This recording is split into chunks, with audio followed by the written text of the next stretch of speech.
ఓం శాంతి.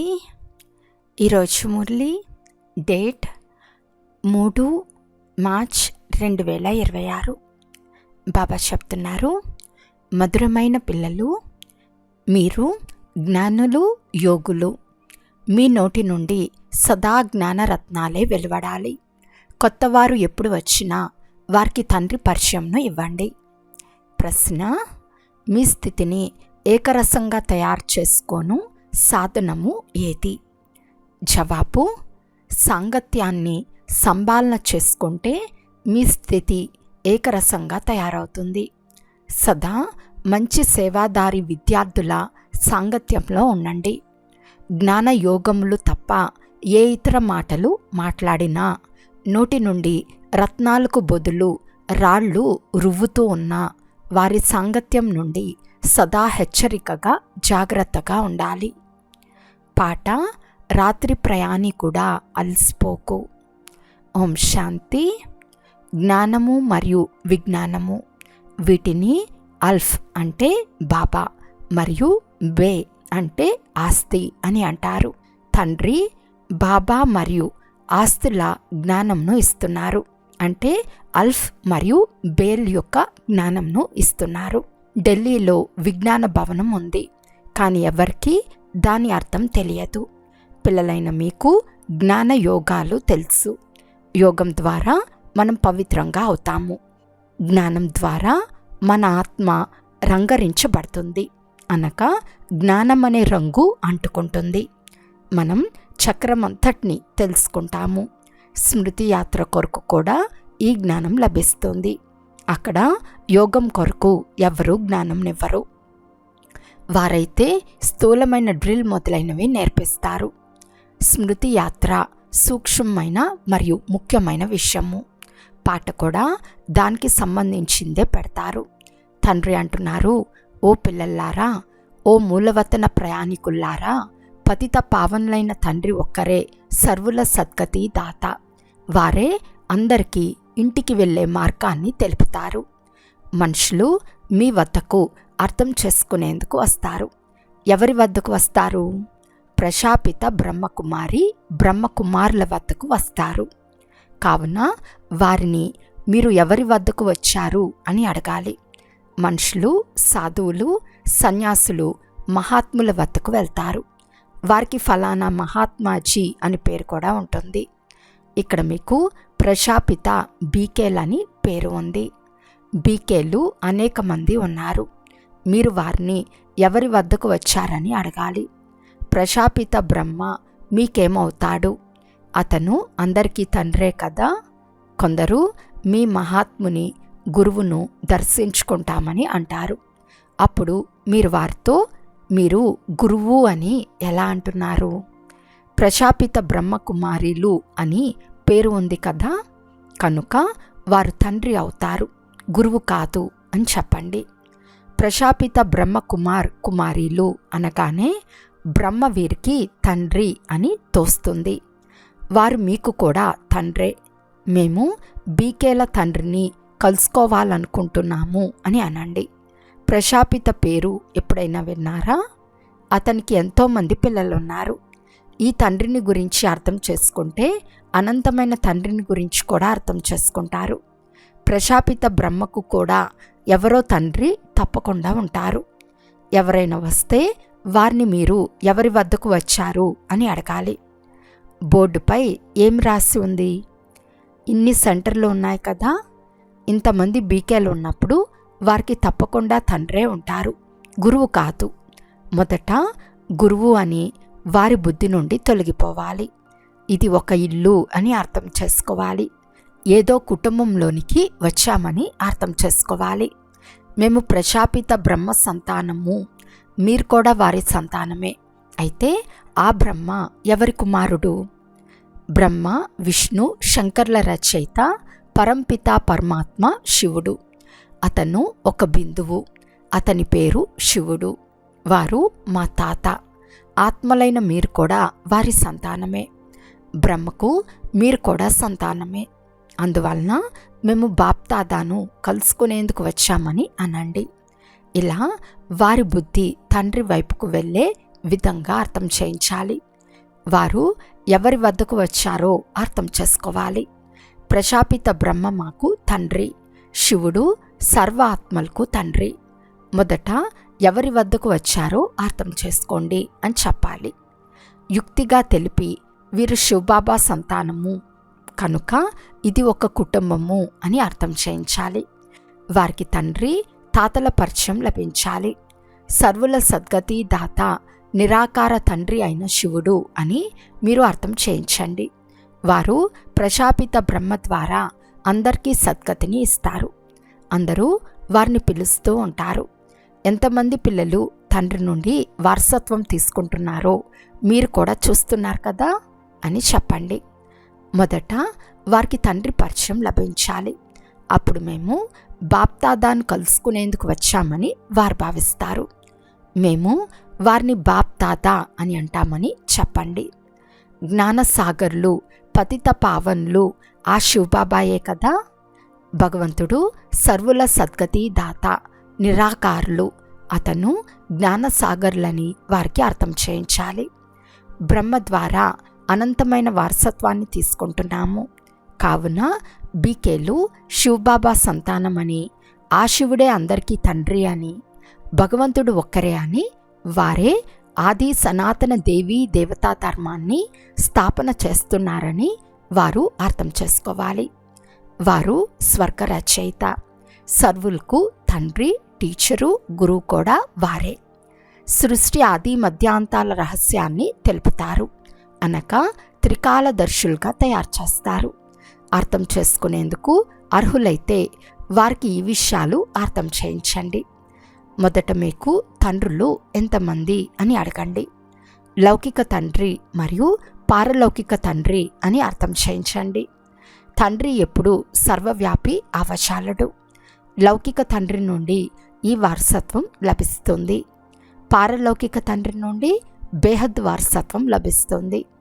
మరి అతన్ని సర్వవ్యాపి అని ఎలా అంటారు? ఈ పదాలను రాసుకుని ధారణ చేయండి. ఇది తప్పకుండా అర్థం చేయించాలి. అర్థం చేయించేవారు మీరే కదా. ఇది ఇల్లు. వీరు గురువు కాదు. వీరంతా బీకేలు. నిరాకార శివబాబాయే మాకు వారసత్వంను ఇస్తారు. వారే సర్వుల సద్గతి దాత. బ్రహ్మను సర్వుల సద్గతి దాత అని, పతిత పావనుడు అని, ముక్తిదాత అని అనటానికి వీల్లేదు. ఈ మహిమ శివబాబాదే. ఎవరు వచ్చినా వీరు సర్వులకు బాప్దాత అని అర్థం చేయించండి. ఆ తండ్రియే స్వర్గ రచయిత. బ్రహ్మ ద్వారా విష్ణుపురాన్ని స్థాపన చేస్తున్నారు. ఈ విధంగా ఎవరికైనా మీరు అర్థం చేయిస్తే మళ్ళీ తండ్రి వద్దకు వచ్చే అవసరమే ఉండదు. వారు అలవాటు పడి ఉన్నారు కనుక గురువు గారిని దర్శించుకుంటామని అంటారు. భక్తి మార్గంలో గురువును చాలా మహిమ చేస్తారు. వేదశాస్త్రాలు, యాత్రలు మొదలైనవన్నీ గురువే నేర్పిస్తారు. మనుషులు గురువులు అవచాలరని మీరు అర్థం చేయించాలి. మేము బ్రహ్మను కూడా గురువు అని అనము. సద్గురువు ఒకరే. మనుషులెవ్వరూ జ్ఞానసాగర్లు అవ్వలేరు. వారంతా భక్తి మార్గంలోని శాస్త్రాలు చదివేవారు. దానిని శాస్త్రజ్ఞానమని అంటారు. దానిని వేదాంతము అని అంటారు. ఇక్కడ మనల్ని జ్ఞానసాగర్లైన తండ్రి చదివిస్తున్నారు. ఇది ఆత్మిక జ్ఞానం. బ్రహ్మ, విష్ణు, శంకర్లను కూడా జ్ఞానసాగర్లు అని అనరు. ఇక మనుషుల్ని ఎలా అంటారు? మనుషులెవ్వరూ జ్ఞానానికి అథారిటీ కావలేరు. శాస్త్రాల అథారిటీ కూడా పరంపిత పరమాత్మనే. పరంపిత పరమాత్మ బ్రహ్మ ద్వారా అన్ని వేదశాస్త్రాల సారాన్ని అర్థం చేయించినట్లు కూడా చూపిస్తారు. తండ్రి అంటున్నారు, నన్ను గుర్తించకుండా నేనెవరో కూడా తెలియకుంటే వారికి వారసత్వం ఎక్కడి నుండి లభిస్తుంది? బేహద్ వారసత్వము బేహద్దు తండ్రి ద్వారానే లభిస్తుంది. ఇప్పుడు ఈ బాబా ఏం చేస్తున్నారు? ఇవి హోలీ, దురియా పండుగలు కదా. జ్ఞానము, విజ్ఞానము అనే 2 పదాలే ఉన్నాయి. మన్మనా భవ జ్ఞానాన్ని కూడా ఇస్తారు. నన్ను స్మృతి చేస్తే మీ వికర్మలు వినాశనమవుతాయి. కావున ఇది జ్ఞానము మరియు విజ్ఞానాల హోలీ మరియు దురియా. మానవులలో జ్ఞానం లేనందున వారి ఒకరి నోట్లో ఒకరు మట్టి వేసుకుంటారు. అలాగే ఉన్నారు.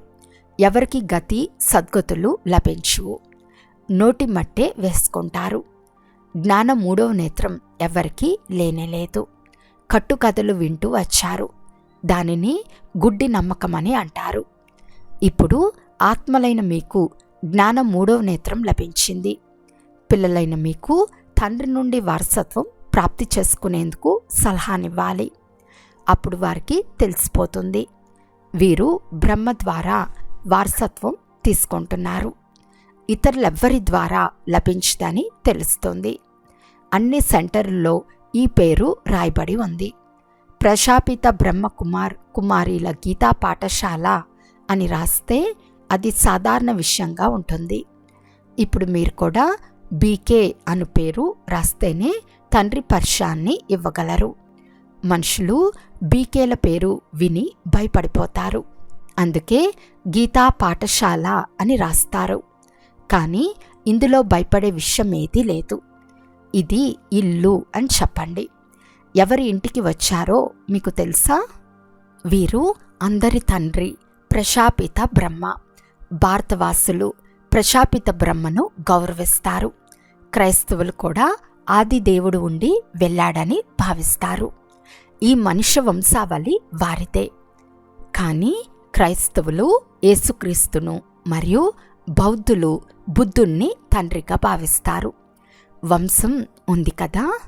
వాస్తవానికి తండ్రి బ్రహ్మ ద్వారా ఆది సనాతన దేవీ దేవతా ధర్మాన్ని స్థాపన చేశారు. అతను గ్రేట్ గ్రాండ్ ఫాదర్. మొదట తండ్రి పరిచయంను ఇవ్వాలి. మీ తండ్రిని కావాలనుకుంటున్నామని వారు చెప్పాలి. వారసత్వం శివబాబా నుండి లభిస్తుంది, బ్రహ్మ నుండి లభించదని అర్థం చేయించండి. మరి మీ తండ్రి ఎవరు? గీతా భగవంతుడు ఎవరు? ఆది సనాతన దేవీ దేవతా ధర్మాన్ని ఎవరు స్థాపించారు అని అడగండి. తండ్రి అంటూనే ఈ బ్రహ్మ కుమారీలంతా శివబాబా సంతానమని భావిస్తారు. శివుడు బ్రహ్మ ద్వారా గతి సద్గతుల వారసత్వంను ఇస్తారు.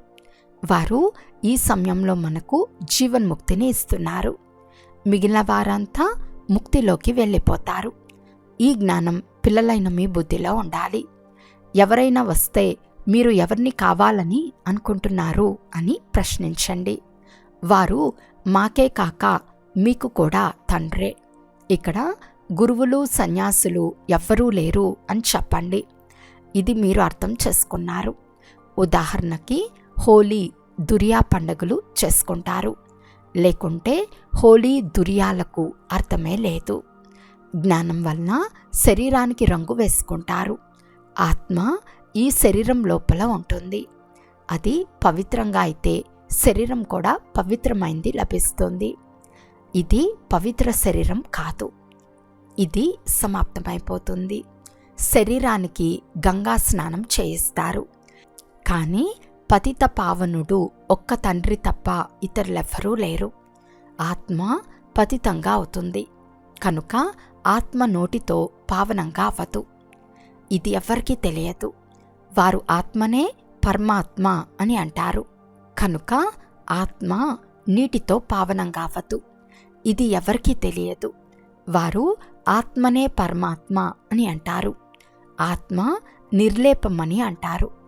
ఇప్పుడు ఎవరైతే తెలివిగలవారిగా ఉంటారో వారు ధారణ చేసి ఇతరులకు చేయిస్తారు. ఏ పిల్లల నోటి ద్వారా సదా జ్ఞాన రత్నాలే వెలువడతాయో వారిని రూపబసంతులు అని అంటారు. జ్ఞాన విజ్ఞానులు తప్ప పరస్పరంలో ఏది ఇచ్చిపుచ్చుకున్నా రాళ్లతో కొట్టుకున్నట్లే. సర్వీస్కు బదులు డిస్సర్వీస్ చేస్తారు. 63 జన్మలు ఒకరినొకరు రాళ్లతోనే కొట్టుకుంటూ వచ్చారు. ఇప్పుడు తండ్రి అంటున్నారు, మీరు జ్ఞాన విజ్ఞాన మాటలు మాట్లాడండి. మనసును సంతోషపెట్టాలి. వ్యర్థ విషయాలు వినరాదు. ఇది జ్ఞానం కదా. మొత్తం ప్రపంచంలో పరస్పరం రాళ్లతో కొట్టుకుంటున్నారు. పిల్లలైన మీరు రూపబసంతులు. మీరు జ్ఞాన విజ్ఞానులు తప్ప ఇతరదేది వినరాదు, వినిపించరాదు. వ్యతిరేక మాటలు మాట్లాడే వారి స్నేహం చాలా చెడ్డది. చాలా సర్వీస్ చేయు వారి సాంగత్యం తెలుస్తుంది. కొంతమంది బ్రాహ్మణులు జ్ఞానీలుగా యోగులుగా ఉన్నారు. కొంతమంది బ్రాహ్మణులుగా అయి కూడా తప్పుడు మాటలు మాట్లాడుతూ ఉంటారు. ఇటువంటి వారి స్నేహం చేరాదు. ఇది ఇంకా నష్టపరుస్తుంది. బాబా మాటిమాటికి సావధానపరుస్తారు. పరస్పరం తప్పుడు మాటలు మాట్లాడకండి, లేకుంటే మీరు నాశనం అవ్వటమే కాక ఇతరులను కూడా సర్వనాశనం చేసేస్తారు. అందువలన పదభ్రష్టులైపోతారు. బాబా చాలా సహజంగా అర్థం చేయిస్తున్నారు. ఆసక్తి ఉండాలి.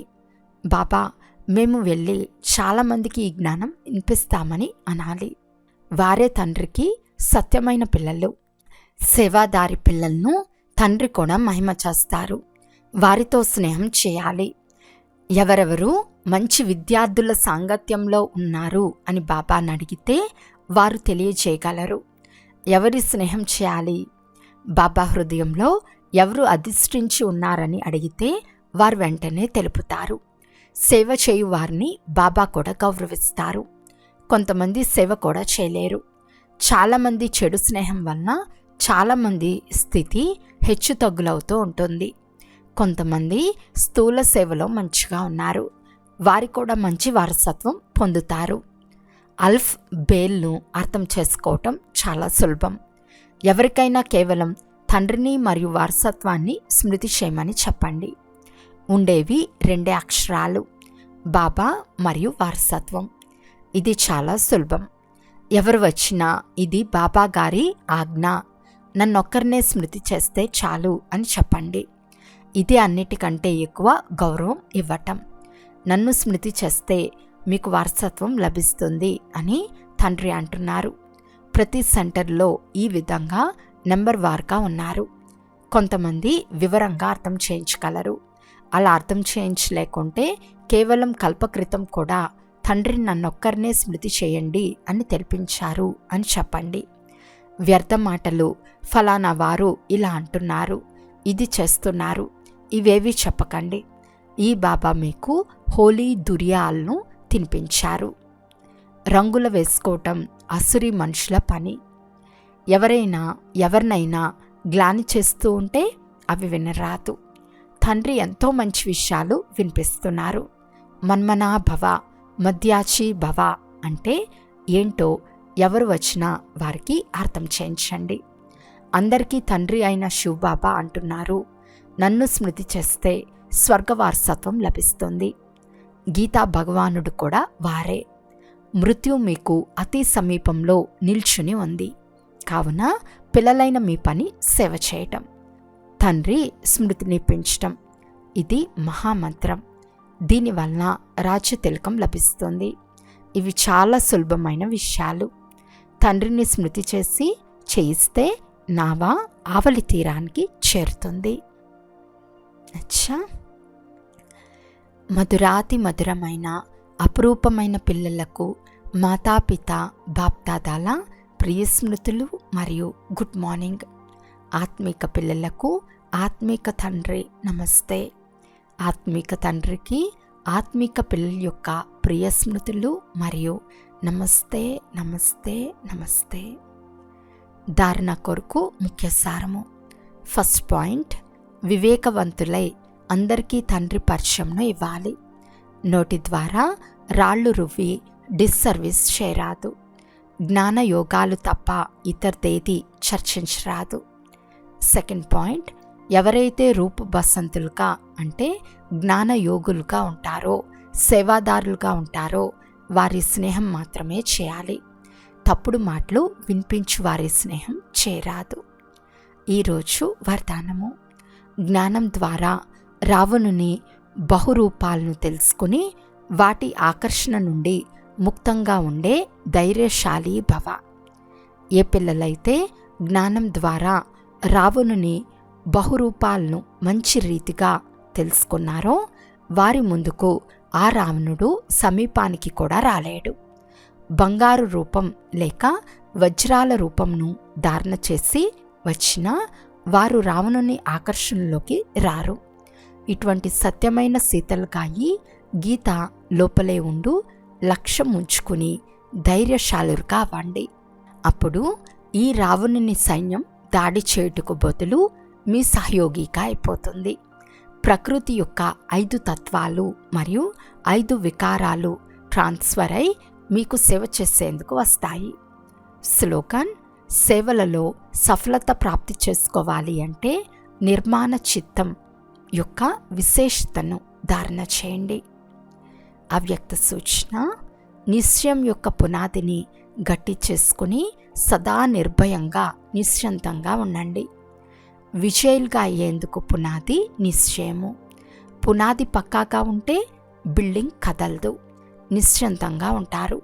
ఒకవేళ పునాది కచ్చాగా ఉంటే ఏ కొంచెం తుఫాను వచ్చినా, భూమి కొద్దిగా కంపించినా ఈ బిల్డింగ్ పడిపోతుందేమో, క్రాక్ వస్తుందేమో అని భయం ఉంటుంది. కానీ నిశ్చయం యొక్క పునాది పక్కాగా ఉంటే నిర్భయంగా నిశ్చంతంగా ఉంటారు. అచ్చా, ఓం శాంతి.